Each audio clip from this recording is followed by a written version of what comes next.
Halo semua, salam sejahtera Malaysia. Selamat datang ke channel Fels Lifestyle. Info padu, info hangat disediakan di dalam channel ini. Saudara-saudara, tuan-tuan dan puan yang saya amat hormati sekalian. Setelah kita dikejutkan dengan perjumpaan di antara Khairi Jamaluddin bersama-sama dengan Datuk Seri Anwar Ibrahim dalam sebuah mesyuarat untuk pembangunan, bagi saya untuk kemajuan negara Malaysia. Nah, pada akhirnya KJ sekali lagi dengan kejutan bersama-sama dengan Muhyiddin Yassin dalam satu gambar yang dimuat naik oleh Khairi Jamaluddin sendiri melalui laman media sosial beliau. Nah, pada akhirnya saudara-saudara, belum ada kata putus, bahkan bersatu pun ditolak oleh Khairi Jamaluddin, di mana dalam satu artikel dari Syabuddin.com yang mengesahkan KJ menolak bersatu, dan akhirnya Muhyiddin meminta beliau untuk fikirkan lagi. Pada akhirnya, saudara-saudara, tuan-tuan dan puan, kita dikejutkan dengan keadaan ekonomi di Malaysia hari ini.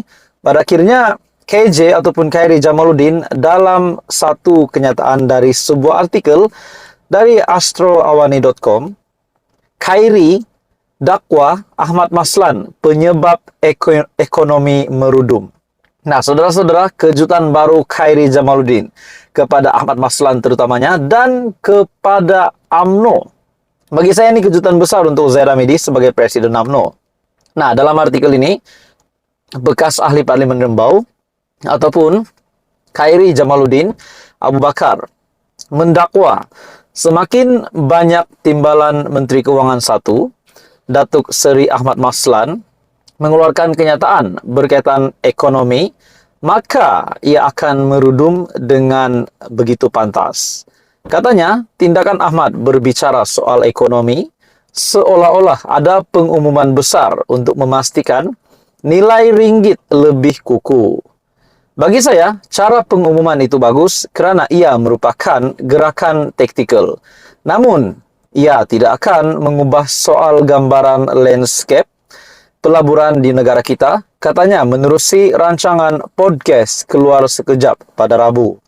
Sebaliknya, Khairi menjelaskan dua cara untuk menarik pelaburan dan mengukuhkan nilai ringgit di Malaysia adalah dengan menjual sedikit pegangan kepada Sovereign Wealth Fund ataupun SWF dan menjadikan negara sebagai pejabat keluarga ataupun Malaysia Family Office.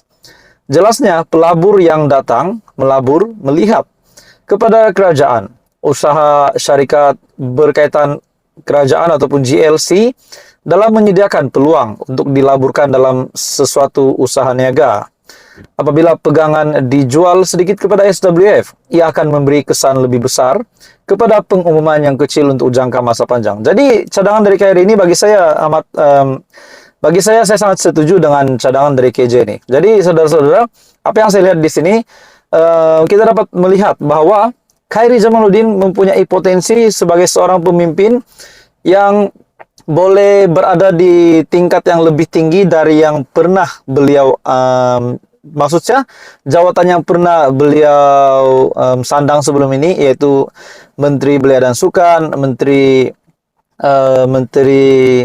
beberapa lagi jawatan menteri yang lain yang pernah beliau sandang. Adakah dengan ini sesiapa saja parti yang dapat menangkap KJ masuk di dalam parti mereka, tak kira dari kerajaan, pembangkang, sudah pasti parti itu akan mendapat advantage. Jadi saudara-saudara, akhirnya KJ dengan satu kenyataan, Khairi dakwa Ahmad Maslan penyebab ekonomi merudum. Artikel ini dari astroawani.com. Apa komen Anda? Teruskan bersama di dalam channel ini. Jangan lupa tekan butang like, share, dan subscribe. Halo semua, salam sejahtera Malaysia. Selamat datang ke channel Fels Lifestyle, tuan-tuan dan puan. Satu lagi topik panas yang berkaitan dengan kepimpinan kerajaan perpaduan hari ini, berkaitan dengan status timbalan Perdana Menteri 1, yaitu Presiden UMNO sendiri, Ahmad Zahid Hamidi. Banyak kenyataan sebelum ini setelah Zahid Hamidi menjadi timbalan Perdana Menteri, banyak cakap-cakap adakah beliau layak ataupun kenapa beliau boleh menjadi timbalan Perdana Menteri. Nah, itu komen netizen dan pendapat ramai orang.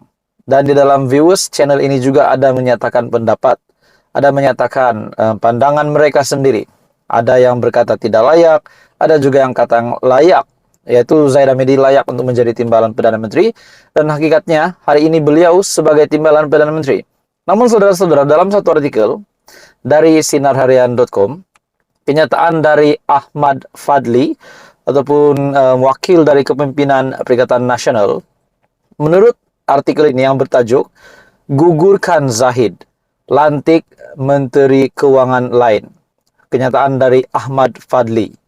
Dalam berita ini, Ketua Pemuda Perikatan Nasional Ahmad Fadli Syari menggesa kerajaan untuk menggugurkan jawatan timbalan Perdana Menteri Datuk Seri Ahmad Zaid Hamidi kerana menghadapi pertuduhan di mahkamah. Wow, bagi saya kenyataan ini pasti mengejutkan Zaid Hamidi terutamanya dan kepada keseluruh kepimpinan-kepimpinan kerajaan perpaduan hari ini, terutamanya menteri di dalam kabinet.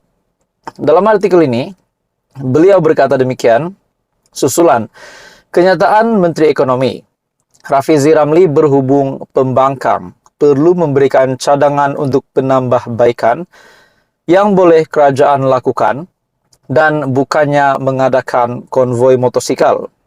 Jelas ahli Parlimen Pasir Mas itu, konvoi motosikal berkenaan ialah manifestasi kebangkitan yang muda, manifestasi kebangkitan orang muda yang meluat dengan kerajaan sedia ada. Jika mahukan cadangan, saya berikan 2 cadangan terlebih dahulu. Pertamanya, mewujudkan persepsi baik kepada pelabur luar bahwa kerajaan serius untuk tidak bertolak ansur dengan perbuatan rasuah dan pecah amanah. Namun persoalannya saudara-saudara, Presiden ataupun pengerusi Perikatan Nasional sendiri yang berhadapan dengan 7 pertuduhan mahkamah. Jadi adakah kenyataan dari Ketua Pemuda PN, yaitu Ahmad Fadli Syari ini, adakah kenyataan ini hanya ditujukan semata-mata untuk Zahid, tetapi tidak menyadari bahwa pengurusi PN sendiri sedang berhadapan dengan 7 pertuduhan di mahkamah. Nah, dalam artikel ini, langkah paling penting adalah dengan menggugurkan jawatan timbalan Perdana Menteri yang merupakan seorang individu yang sedang menghadapi pertuduhan di mahkamah, bukan 1 kes, tetapi 47 kes. Pilih mana-mana ahli parlimen yang bersih, dan jika perlu daripada UMNO atau BN, kerana masih ramai lagi tidak menghadapi pertuduhan di mahkamah. Tulisnya menerusi satu hantaran di Facebook. Jadi saudara-saudara, tuan-tuan dan puan semua, adakah dengan ini kerajaan boleh mengambil cadangan dari Ketua Pemuda PN ini dan akhirnya menggantikan Zahid Hamidi? Nah, itu semua menjadi persoalan kita sendiri. Jadi apa komen Anda saudara-saudara? Menurut Anda boleh komen di bawah. Anda bebas untuk memberikan cadangan ataupun apa pandangan Anda, komen Anda berkaitan dengan artikel ini, di mana dalam satu artikel dari Sinar Harian, gugurkan Zahid lantik Menteri Keuangan yang lain, menurut Ahmad Fadli. Adakah perkara ini relevan untuk dilakukan, untuk kabinet dirombak, ataupun untuk Zaid Hamidi ditukar? Walaupun kita tahu Datuk Seri Anwar Ibrahim sebelum ini pernah membuat kenyataan, selagi belum dibuktikan bersalah, masih belum bersalah. Jadi apa komen Anda? Teruskan bersama di dalam channel ini untuk info yang seterusnya. Jangan lupa tekan butang like, share, dan subscribe.